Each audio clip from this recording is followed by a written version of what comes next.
Event Leviathan issue 3, Brian Michael Bendis writing with Alex Maleev on the art. Um, this is essentially mostly just sort of telling us what happened with Red Hood. Like they're all back at the Fortress of Hmm. Solitude, and we're kind of going over what how Red Hood managed to escape them all. If I have any complaints about this issue, is that it paints Red Hood as being a bit more capable than I'd like. I don't mind Jason Todd used like sparingly. It's like a seasoning, right? Like if you add too much of one seasoning, it can destroy a otherwise good meal. Um, so fine like this. I just don't know. So one thing I think that drives me nuts more about Jason Todd more than anything is like this cult like following that he's gotten, and I don't understand why. Because I liked when they brought him back in Under the Hood. Um, That's because you didn't think he was going to be that terrible straight away. You're like, oh, well, okay, I haven't seen him in a well, while. no, This is fresh. but then I read the Winnick the last days. I think that's what it was called. It was a miniseries, and they basically handled him being brought back, not being time punched by Superboy Prime and Infinite Crisis, and it made sense. Like he was involved with the assassins, uh, with Roz and whatnot, and Talia, and it all fit, and it made him seem capable. And I just feel like in the New 52 under Lobdell, it just went way downhill.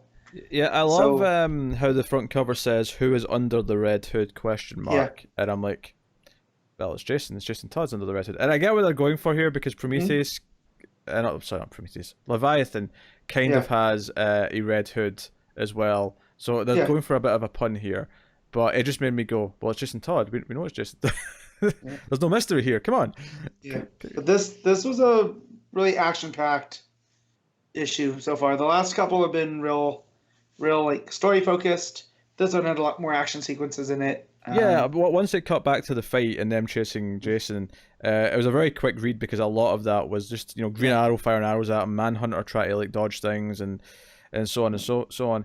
And the art is gorgeous, of course. Damien and Red Hood punching each other underwater, being Yep. a highlight of that. But ultimately, it all builds up to Lois having a conversation with him, where she kind of catches up with him, and he's already shot her phone out of her hand because he didn't want to be recorded, and she's got a backup because she's Lois Back Lane, up. Yep. and basically they have a kind of a debate where he's like, well, it's not me, but like whoever it is clearly wanting them to think it's me because clearly I respect the idea that's happening here. This idea that Batman and the heroes aren't doing enough and that they're doing something to actually change things is definitely sounds like me. And Lois says, well, you sound like you're impressed. And he's like, well, he is kind of impressed. He's actually kind of for this in a lot of ways. But no, it's interesting. So, and we have this neat joke at the end of this scene actually, where Green Arrow has an arrow come in and Red Hood deflects it and it hits Batman instead, and it's an electrocution arrow. So Batman Yep. gets shocked, and it just goes back to Green Arrow going like, Batman's going to blame me for that. Yeah. Well, because it's a net. Like it's like an electrified net Yeah. that takes out him and Damien, Batman and Damien. So yeah. But yeah, just the conversation with Lois, and he goes, "Do you have a good relationship with your dad?" She goes, "Could be better. Leviathan attacked mine." And then I think it's Jason that says, "Hope that's true." Yeah, he also Right? said, he says like try and find Amanda Waller because they'll be going after her because they'll care that Yeah. she used to be in charge, and then he also kind of emphasizes that the why is more important than who. Like if you Yeah. figure out why they're doing this, then you'll get to who quite Yeah. quickly. So yeah, it leaves in this really ominous kind of thing. But can I just say I love the joke where at one point Lois says to Plastic Man, she calls him not elongated man. Hmm. Because he's saying, "Oh, we could go in and like try and fight like the bad guys." Like, yeah, we'll get right on that. Not elongated, man. Yeah. And he's like, Pretty good. "Damn, that was cold." Yeah, as someone that prefers elongated man to plastic man, I was like, yes, Bendis. But yeah, man, Ralph. I think Ralph would have fit in here too. Oh sure, Um, yeah, as a detective, just give him some Gingold, let his nose, itch. But Yeah, in the fortress, they got into the conversation that Amanda Waller was here previously, and the rest of them are like, "What, really? She was here?" What were you thinking? Yeah. And then you left her? Like, come on, man. And of course, we don't know how she got away, Yeah. from the Bermuda Triangle, but she did leave a listening device, like, a bug, which Damien finds, and they basically just speak directly to Waller, like saying, "Hey, everything that happens, like, this is all on you," kind of thing. So. And she shoots it, destroys the device, and it looks like she's somewhere in the Caribbean based off of the Yeah, like the coloring and the it's the only part of the book that has like yellow and orange tones in it. yeah. But yeah, sure enough, there's- Leviathan appears, out of his little portal or whatever, and she's like, "I know who you are," and it begs the question, does she? Does she? Yeah. And he says, "Bluffy bluffer, no, you don't." So, and you all know I'm a big fan of the hit television show Bluffy the Vampire Slayer. Never actually heard that before. So she's like, "Oh, are you here to kill me, or are you here to kidnap me?" And he's like, "Well, that's kind of up to you," and how she responds to whatever. But the cliffhanger, of course, is that Superman shows up and says, "Are these men bothering you?" So Superman's back on Earth. He came back from space. Yep. And that's a big cliffhanger.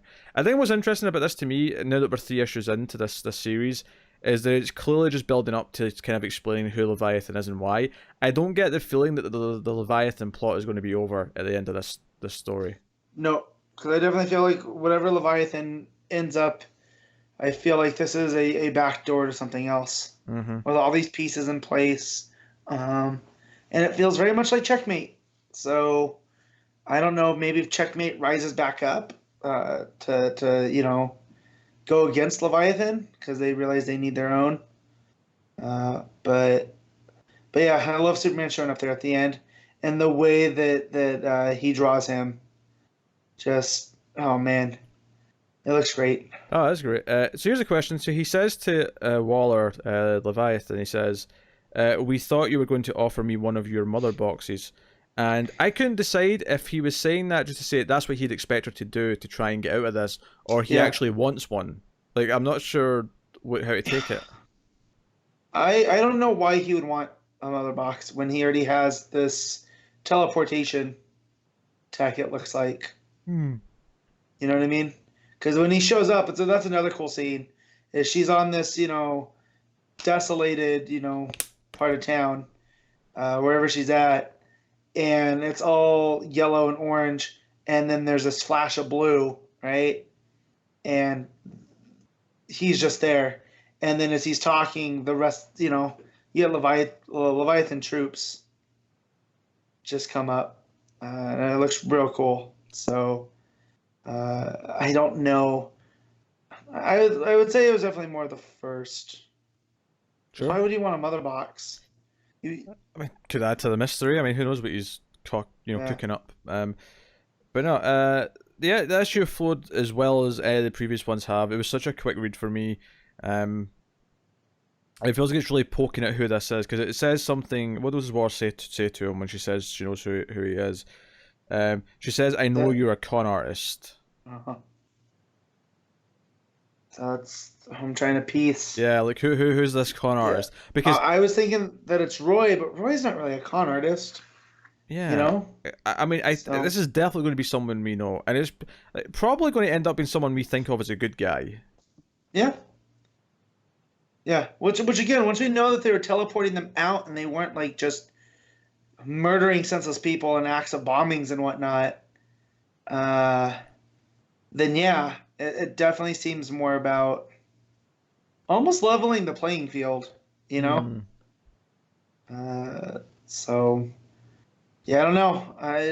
It's a good mystery because I don't think I haven't figured it out as much as I did. I'm trying to think of like any people who Batman's fought over the years where they always want to like go one step further on him. Like, you don't do enough Batman to like change things, kind of thing. Because there's been several of those plots over the decades. So I'm just trying to think of any of those characters stick out to me as that could be Leviathan, because that's kind of what their attitude is. Remember what Anarchy was doing in Detective by trying to create that society? It's almost reminiscent of that. I'll be surprised if it's Anarchy, because he feels too small. Yeah. Small fish. But just when you said, when you brought up like you don't go far enough, that was kind of Anarchy's whole MO. to Batman. You know, you want too much control. Yeah, So- I'm intrigued though. I'm definitely Yeah. intrigued, and I'm still into the mystery. And the art is gorgeous. The banter between the characters as they're just kind of like Mhm. in the Fortress of Solitude was mostly really entertaining. Yeah. Only one or two little jokes felt like maybe a little on the touch forced. So, Yeah. yeah, I can't really fault too much. No. So, how are you rating this one? I'm gonna give this one 8.5. Yeah, I'm going to agree with that. 8.5. I don't think I can quite call it amazing, but it is so solid and so Yeah. effortless. I had to go back through it this morning. So it was the first thing I read, and you know, so I didn't. I mean, not that it didn't make an impact on me, but there were little parts of it that I needed to revisit that didn't stick out like some of the other issues thus far. The first two. I think Bendis has this thing that some people don't like, where it feels like it's a little too decompressed. But Mhm. I quite like that. But it does give some issues like this kind of without their big moment, where Yeah, and again, I stress to people, it's not an event. It's just called Event Leviathan. mm. So this is a nice little mystery book because nothing else is really tying into it except for maybe action, right? I don't see anywhere else. There's no Bat books tying into this. Yeah. So I wonder if it is leading to something bigger though. If there is going to be a bigger event that eventually comes from this. I would hope so. That's what Bendis does. Is he starts sowing seeds, and then in a year from now, he'll have a massive crossover between all of the books he's writing.